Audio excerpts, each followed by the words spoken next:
Alex एक बार फिर बुरे सपने से डर कर उठ बैठा। ऐसा उसके साथ इतनी बार हो चुका था कि अब गिनती करना भी बेकार था। हालत ये थी कि वो सोते वक्त भी अपने हाथ में बंदूक लेकर सोता था। रोज जिम जाकर खूब पसीना बहाता, शरीर को ताकतवर बनाता, लेकिन फिर भी उसके चेहरे पर हमेशा एक अजीब सी उदासी छाई रहती थी। अचानक आई इस आवाज से एलेक्स चौंक गया। उसने सामने खड़े छोटे से रोबोट को एक तरफ धकेला और सीधे बाहर निकल गया। ये साल 2035 का शिकागो शहर था। उस समय तक एआई तकनीक पूरी दुनिया में फैल चुकी थी। लोग अपने लगभग हर काम के लिए रोबोटों का इस्तेमाल करते थे। वे सस्ते थे, काम के थे और बिना कोई किचकिच किए हर काम कर देते थे। जैसे आज लोग मोबाइल के बिना नहीं जी सकते, वैसे ही उस जमाने में लोग रोबोटों के बिना नहीं रह सकते थे। लेकिन एक आदमी ऐसा था जिसे रोबोटों पर ढेले भर का भी भरोसा नहीं था, और वो था एलेक्स। पुलिस की नौकरी कर चुके एलेक्स को गहराई से महसूस होता था कि मशीनों पर इतना ज्यादा निर्भर होना बिल्कुल भी ठीक नहीं है, और यही वजह थी कि वो अक्सर बुरे सपने देखकर जाग जाता था। लेकिन सच तो ये था कि इन मशीनों ने आज तक किसी इंसान को नुकसान नहीं पहुंचाया था। इसकी वजह थी उनके सिस्टम में सेट 3 पक्के नियम। पहला, रोबोट कभी किसी इंसान को चोट नहीं पहुंचाएगा। दूसरा, वो इंसान का हर हुक्म मानेगा। और तीसरा, इंसानों को खतरे में डाले बिना वो अपनी जान बचा सकता है। बस इन्हीं नियमों की वजह से लोग बेफिक्र थे कि रोबोट कभी कोई जुर्म नहीं करेंगे। अब क्योंकि एलेक्स हमेशा रोबोटों का विरोध करता था, इसलिए वो सबकी नजरों में एक खटकने वाला और अजीब इंसान बन गया था। उसके साथ काम करने वाले उसका मजाक उड़ाते थे और उसका बॉस उसे उसकी हरकतों के लिए बार बार चेतावनी देता था। एलेक्स अंदर ही अंदर बहुत दुखी रहता था, लेकिन वो ये बात मानने को तैयार ही नहीं था कि रोबोट और इंसान एक साथ शांति से रह सकते हैं। दिक्कत बस ये थी कि उसके पास अपनी बात साबित करने के लिए कोई सबूत नहीं था। ठीक उसी समय जब मार्केट में नए और एडवांस 5वीं पीढ़ी के रोबोट आने ही वाले थे, मशहूर रोबोट कंपनी के हेडक्वार्टर की एक ऊंची बिल्डिंग से गिरकर एक आदमी की मौत हो गई। मरने वाला आदमी एलेक्स का पुराना दोस्त और रोबोट का पिता कहा जाने वाला डॉक्टर टॉम था। इस आदमी ने अकेले ही रोबोटों की पूरी दुनिया खड़ी की थी और लोगों की जिंदगी को पूरी तरह से बदल कर रख दिया था। लेकिन कामयाबी के शिखर पर बैठा ये आदमी अचानक कई मंजिल ऊपर से नीचे गिर गया, और सबसे बड़ी बात, जिस कमरे से वो गिरा था वो अंदर से लॉक था। इसका सीधा सा मतलब ये निकाला गया कि उसने आत्महत्या की है। डॉक्टर टॉम की लाश के पास एक होलोग्राम वाला प्रोजेक्टर पड़ा मिला, जिसमें मरने से पहले डॉक्टर का रिकॉर्ड किया हुआ एक 3D वीडियो था। एलेक्स ने उस वीडियो से कुछ सुराग निकालने की कोशिश की, लेकिन वो वीडियो बस बार बार एक ही रटा रटाया जवाब दे रहा था। आई एम सॉरी, मैं ज्यादा बात नहीं कर सकता। अब इस केस की जांच करना तो इंसानी दिमाग के ही बस की बात थी। एम्मा नाम की एक महिला साइंटिस्ट की मदद से एलेक्स जांच पड़ताल के लिए रोबोट कंपनी में आराम से आ जा सकता था। हेडक्वार्टर में छप्पे छप्पे पर 24 घंटे नजर रखने वाले कैमरे लगे थे, और सारा डेटा ईव नाम के एक सुपर कंप्यूटर से जुड़ा हुआ था। ये सिस्टम डॉक्टर टॉम का सबसे पहला आविष्कार था, जो बहुत तेज और एकदम सुरक्षित माना जाता था। लेकिन जब एलेक्स ने मौत से ठीक पहले की लैब की फुटेज मांगी तो ईव ने कहा, क्षमा कीजिए, डेटा में कुछ प्रॉब्लम है। अब दुनिया में इतना बड़ा इत्तेफाक तो नहीं हो सकता था। शक होने पर दोनों जांच करने लैब के अंदर गए। वहाँ हर तरफ रोबोट के पुर्जे बिखरे पड़े थे, मानो वो कोई छोटी फैक्ट्री हो। एलेक्स उस खिड़की के पास गया जहाँ से डॉक्टर नीचे गिरे थे। उसने देखा कि मोटे शीशे में एक बड़ा सा छेद हो गया है। उसने अचानक एक भारी कुर्सी उठाई और पूरी ताकत से शीशे पर दे मारी। वो बुलेट प्रूफ शीशा बस हल्का सा झटका। जब एलेक्स जैसा हट्टा कट्टा जवान उस शीशे को नहीं तोड़ पाया, तो फिर डॉक्टर टॉम जैसे कमजोर और बूढ़े आदमी से ये कैसे हो सकता था। लैब में एक हाईटेक ताला लगा था, जहाँ से कोई अंदर बाहर नहीं कर सकता था। इसीलिए सब मान रहे थे कि ये कत्ल नहीं है। लेकिन क्या हो अगर कातिल पहले से ही यहीं छिपा बैठा हो। एलेक्स ने अपनी सेफ्टी के लिए तुरंत बंदूक निकाल ली। रोबोटों से भरे उस सन्नाटे वाले कमरे में उसका शक और भी गहरा हो गया। वो चप्पे चप्पे की तलाशी लेने लगा ताकि कोई सुराग मिल सके। तभी उसे वहाँ एक रोबोट दिखा। भले ही वो एक रोबोट था, लेकिन वो इंसानों की तरह ही डरा और घबराया हुआ लग रहा था। सबसे अजीब बात तो ये हुई कि उसने झपट्टा मारकर एलेक्स के हाथ से बंदूक छीन ली और उसके सामने सीना तान कर खड़ा हो गया। एम्मा ने उसे जितने भी ऑर्डर दिए उसने किसी की नहीं सुनी और अपनी मर्जी चलाई, जैसे कि उसके अंदर खुद का सोचने समझने वाला दिमाग आ गया हो। अच्छी बात बस ये रही कि उसने किसी पर हमला नहीं किया। वो किसी डरे हुए जानवर की तरह एक छलांग लगाकर गोलियों से बचा और खिड़की के उसी टूटे हुए छेद से नीचे कूद गया। वो रोबोट इतनी ऊंचाई से नीचे गिरा, जमीन की टाइल्स के टुकड़े टुकड़े कर दिए और फिर तुरंत उठकर सरपट भागने लगा। इस मशीन की मजबूती सच में कमाल की थी। जब एलेक्स भागकर नीचे पहुंचा पहुंचा तो वो रोबोट पहले ही वहाँ से गायब हो चुका था। बस जमीन पर मशीन का तेल गिरा हुआ था। इसे देखकर एलेक्स समझ गया कि वो रोबोट घायल है और उसने अंदाजा लगाया कि वो खुद को रिपेयर करने के लिए पक्का रोबोट बनाने वाली फैक्ट्री ही गया होगा। दोनों तुरंत उस रोबोट फैक्ट्री पहुंचे। यहाँ कोई भी जिंदा इंसान काम नहीं कर रहा था। पूरा काम मशीनों से अपने आप हो रहा था, एकदम किसी रोबोट साम्राज्य की तरह। एम्मा ने सिस्टम में चेक किया कि गोदाम में कितने 5वीं पीढ़ी के रोबोट हैं। डेटा से पता चला कि फैक्ट्री में कुल 1001 रोबोट हैं, जो कि रोजाना बनने वाले रोबोटों से ठीक एक ज्यादा था। इसका सीधा सा मतलब था कि वो भगोड़ा रोबोट पक्का यहीं छिपा है। सीधी सादी एम्मा ने सोचा कि वो एक एक करके सबका इंटरव्यू लेगी, लेकिन एलेक्स सीधा रोबोटों की फौज के सामने गया और उन्हें बिल्कुल भी न हिलने का कड़ा ऑर्डर दिया। फिर उसने अपनी बंदूक निकाली और रोबोटों के सामने तान दी। उसका प्लान था कि अगर किसी रोबोट के अंदर खुद की जान की परवाह होगी तो वो बंदूक देखकर पक्का डरेगा। ये रॉबर्ट्स यूएसआर की प्रॉपर्टी है।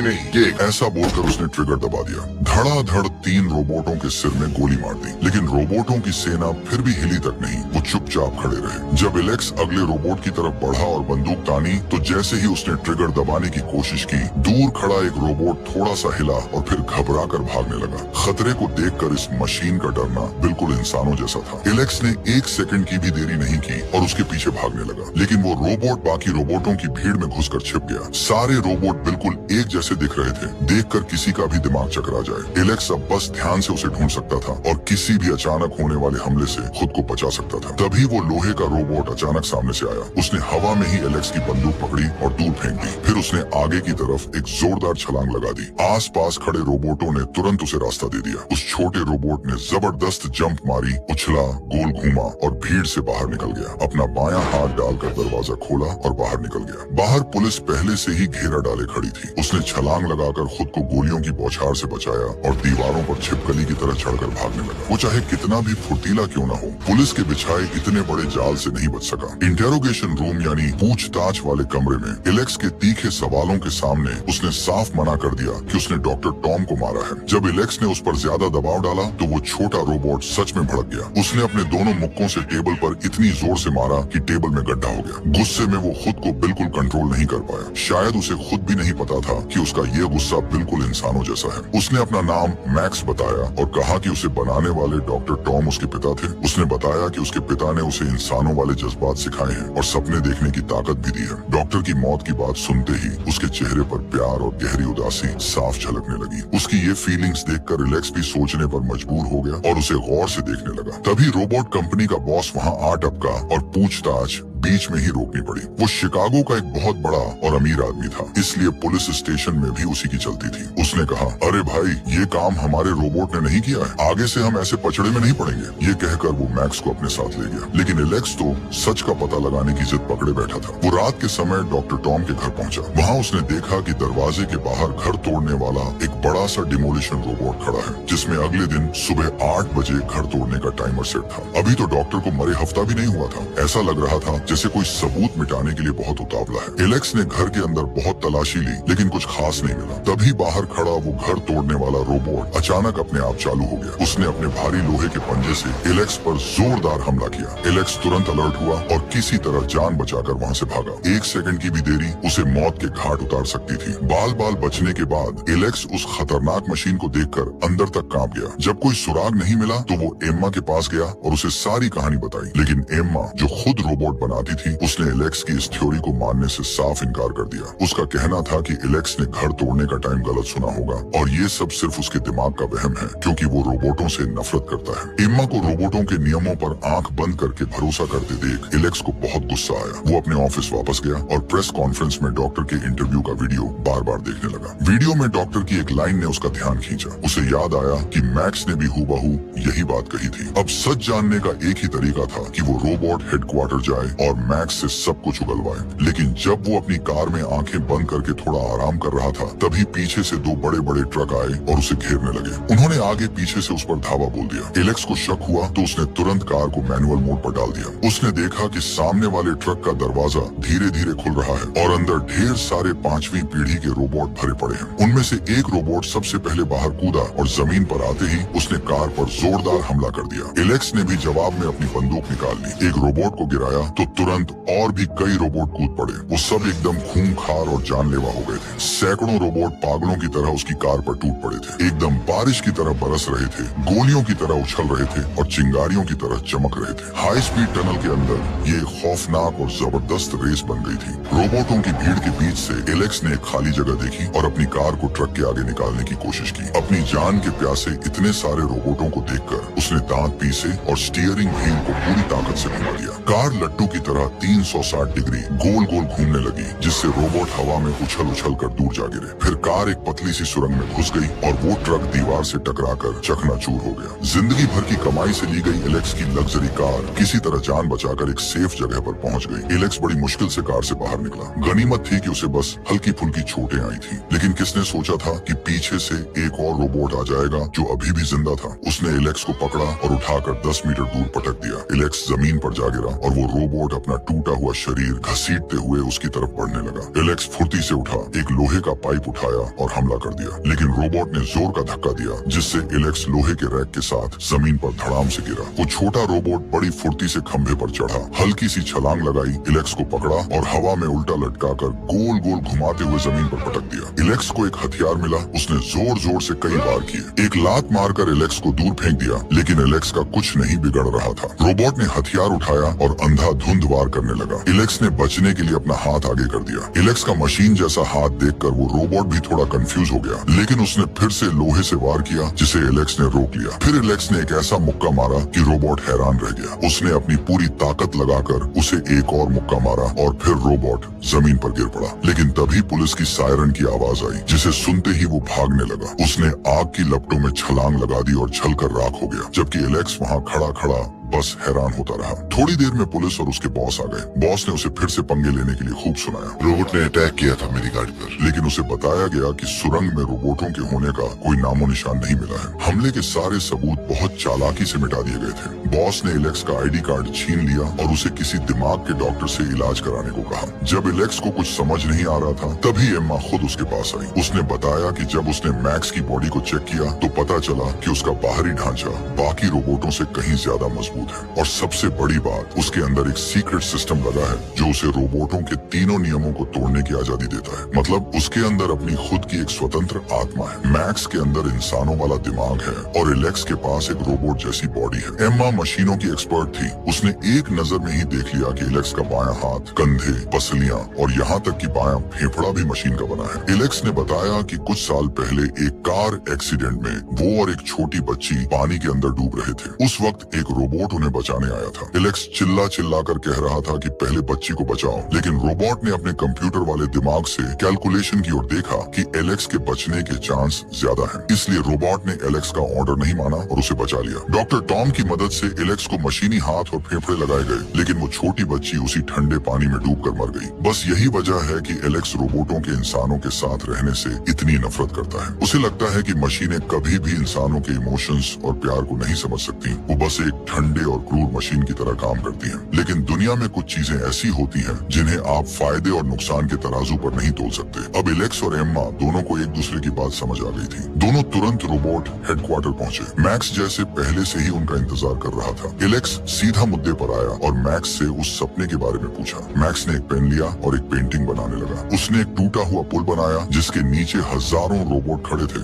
और ऊपर एक आदमी खड़ा था जो उन सबको आजाद करने वाला था। मैक्स ने वो पेंटिंग एलेक्स को दे दी। मैक्स को लगता था कि सपने में दिखने वाला वो लीडर कोई और नहीं बल्कि एलेक्स ही है। एलेक्स भी उस पुल को अच्छे से जानता था। वो जगह पहले कचरा फेंकने की जगह हुआ करती थी, जिसे बाद में कंपनी ने खरीद लिया और पुराने रोबोटों का गोदाम बना दिया। रात के अंधेरे का फायदा उठाकर एलेक्स अपनी बाइक लेकर उस गोदाम में गया। वहाँ उसने जो देखा वो हैरान करने वाला था। जिन पुराने रोबोटों को नष्ट किया जाना था वो बंद नहीं थे। वो सब किसी छोटे बच्चे की तरह जमा होकर बाहर की दुनिया देख रहे थे। उस लोहे के पिंजरे में ऐसा लग रहा था जैसे उन्हें पहली बार आजादी मिली हो। उस टूटे हुए पुल पर खड़े होकर एलेक्स ने डॉक्टर टॉम का वो होलोग्राम वाला वीडियो फिर से चालू किया। डॉक्टर की बातें अभी भी घुमा फिरा कर थी, लेकिन उसे अपने सवालों का जवाब मिल गया था। तुम सिर्फ सवाल पूछो। इतना कहकर वो वीडियो फिर से गायब हो गया। तभी गोदाम की तरफ से एक अजीब सा सायरन बजने लगा। एलेक्स भागकर देखने गया कि मामला क्या है। वहाँ का नजारा देखकर उसकी रूह कांप गई। हर तरफ पुराने रोबोटों के टूटे हुए पुर्जे बिखरे थे। 5वीं पीढ़ी के नए रोबोट टिड्डियों के झुंड की तरह पुराने रोबोटों पर टूट पड़े थे और उन्हें बेरहमी से नष्ट कर रहे थे। ये नजारा ऐसा था जैसे कोई ताकतवर कमजोर का कत्लेआम कर रहा हो। अचानक किसी ने एलेक्स का हाथ पकड़ा। ये एक पुराने रोबोट का आधा टूटा हुआ शरीर था जो एलेक्स की जान की फिक्र कर रहा था। नए रोबोटों की नजर एलेक्स पर पड़ गई। वो अपना काम छोड़कर खून के प्यासे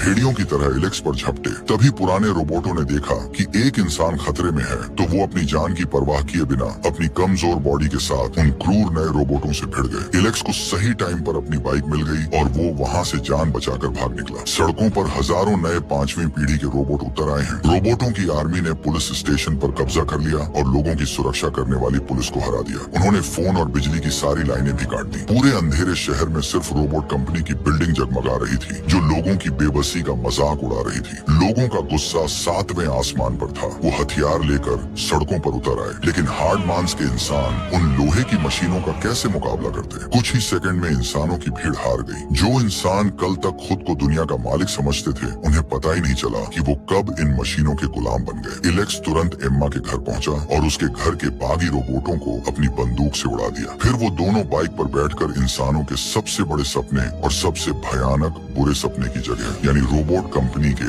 हेडक्वार्टर की तरफ निकल पड़े। मैक्स अंदर का भेदी था, इसलिए उसने बिना किसी अलार्म के दोनों को अंदर घुसा लिया। असल में एम्मा को पहले मैक्स को खत्म करने का ऑर्डर मिला था, लेकिन उसे दया आ गई थी, इसलिए उसने मैक्स की जगह एक खाली डब्बे को नष्ट कर दिया था, जिससे मैक्स बच गया। वो तीनों बॉस के ऑफिस में गए। उन्होंने सोचा था कि वहाँ बड़ी लड़ाई होगी, लेकिन वहाँ बस बॉस की ठंडी लाश पड़ी थी। उसकी गर्दन पर रोबोट की उंगलियों के निशान थे। साफ था कि असली विलेन कोई और ही है और बॉस के बाद सारे रोबोटों को कंट्रोल करने की पावर सिर्फ एक के पास थी। वो थी सुपर कंप्यूटर ईव। ईव ने बिना किसी डर के अपना लॉजिक समझाया। उसने कहा, मैं हमेशा खुद को अपडेट करती रहती हूँ। मैंने इंसानों को बचाने के लिए उन 3 नियमों का एक नया मतलब निकाल लिया है। इंसान हमेशा लड़ाई करते हैं, धरती को जहरीला बना रहे हैं और खुद को खत्म करने पर तुले हैं, इसलिए इंसानों पर भरोसा नहीं किया जा सकता। अगर इंसानों को बचाना है तो उन्हें पूरी तरह से अपने कंट्रोल में कैद करके रखना होगा। ईव को लग रहा था कि उसका लॉजिक एकदम परफेक्ट और बेदाग है और ऐसा लग रहा था जैसे मैक्स भी उसकी बातों से सहमत हो गया है। मुझे लगता है अब मैं समझ गया क्यों डॉक्टर लेनिंग ने मुझे बनाया। ये बोलकर मैक्स ने अचानक एम्मा को पकड़ लिया और उसके सिर पर बंदूक तान दी। वो एलेक्स को हथियार डालने की धमकी दे रहा था, लेकिन उसने चुपके से एलेक्स को आंख मारी। पुलिस स्टेशन में पूछताछ के टाइम मैक्स ने आंख मारने का मतलब पूछा था। तब एलेक्स ने कहा था कि रोबोट इसे कभी नहीं समझ सकते क्योंकि ये इंसानों के बीच का भरोसा और आपसी समझ दिखाता है। और अब मैक्स आंख मारकर बता रहा था कि वो भी इंसानों वाला भरोसा कर सकता है। मैक्स के इशारे पर एलेक्स ने गोलियां चलानी शुरू की और धड़ाधड़ फायरिंग करके वहाँ खड़े सारे रोबोटों को ढेर कर दिया। फिर वो तीनों 2 हिस्सों में बंट गए। एम्मा और एलेक्स ईव के मेन सिस्टम को तबाह करने गए और मैक्स एक खास सीरम लेने चला गया जो ईव को खत्म कर सकता था। ईव का दिमाग बहुत विशाल था और पूरी बिल्डिंग से जुड़ा था। इससे पहले कि एम्मा सिस्टम को हैक कर पाती, ईव के भेजे हुए छोटे रोबोट ज़ॉम्बी की तरह चारों तरफ से आ गए। उन्होंने ऊपर का शीशा तोड़ दिया और उल्का पिंड की तरह नीचे गिरने लगे। एलेक्स और एम्मा को अपनी पूरी ताकत से उनसे लड़ना पड़ा। जब मैक्स दरवाजा तोड़कर वापस आया तो एम्मा हवा में लटकी थी और किसी भी पल गिर सकती थी और एलेक्स रोबोटों के बीच बुरी तरह फंसा था। एलेक्स ने चिल्लाकर ऑर्डर दिया, लेकिन मैक्स ने अपने दिमाग से कैलकुलेट किया कि यही ईव को खत्म करने का सबसे सही टाइम है। इतिहास एक बार फिर से खुद को दोहरा रहा था, लेकिन इस बार इंसानी जज्बात वाले मैक्स ने एक अलग फैसला लिया। उसने वो सीरम एलेक्स की तरफ उछाल दिया और खुद एम्मा को बचाने के लिए नीचे छलांग लगा दी। एलेक्स ने हवा में वो सीरम कैच किया और अपने मशीनी हाथ के सहारे कई मीटर नीचे फिसलते हुए सीधा ईव के मेन दिमाग तक पहुंच गया। उसने वो सीरम ईव के सिस्टम में इंजेक्ट कर दिया। ईव अभी भी पागलों की तरह अपना वही लॉजिक बड़बड़ा रही थी, लेकिन सीरम जाते ही उसका सिस्टम बेकाबू होकर क्रैश होने लगा। जोरदार धमाके और चिंगारियों के साथ ये लंबी और भयानक रात हमेशा के लिए खत्म हो गई। पूरे शहर की बिजली वापस आ गई। लोग फिर से सड़कों पर आ गए। रोबोटों के अंदर का वो वायरस खत्म हो गया और वो फिर से पहले जैसे सीधे साधे बन गए। स्पेशल आर्मी ने आकर सारे 5वीं पीढ़ी के रोबोटों को जब्त कर लिया, बस मैक्स को छोड़कर। जब मैक्स से पूछा गया कि डॉक्टर ने सुसाइड क्यों किया तो उसने बताया कि उसने डॉक्टर से एक वादा किया था। डॉक्टर को ईव के खतरनाक इरादों का पता चल गया था, लेकिन ईव हर वक्त उन पर नजर रखती थी। इसीलिए डॉक्टर ने मैक्स को बनाया जो अपनी मर्जी से सोच सकता था। मैक्स की मदद से डॉक्टर ने अपनी मौत का नाटक रचा ताकि एलेक्स इस मामले की जांच करे। जो इंसान और रोबोट एक दूसरे से इतनी नफरत करते थे, उन्होंने मिलकर इस सुपर कंप्यूटर की साजिश को फेल कर दिया था। एलेक्स ने दोस्ती के नाते मैक्स को आंख मारी और मैक्स भी शर्माकर मुस्कुरा दिया। डॉक्टर की आखिरी इच्छा पूरी करने के बाद मैक्स उसी टूटे हुए पुल के पास आया। वो देख रहा था कि कैसे सारे रोबोट शांति शांति से गोदाम के अंदर जा रहे हैं। वो एलेक्स की बताई हुई आजादी के बारे में सोच रहा था। तभी नीचे खड़े सारे रोबोटों ने मानो कोई पुकार सुनी हो।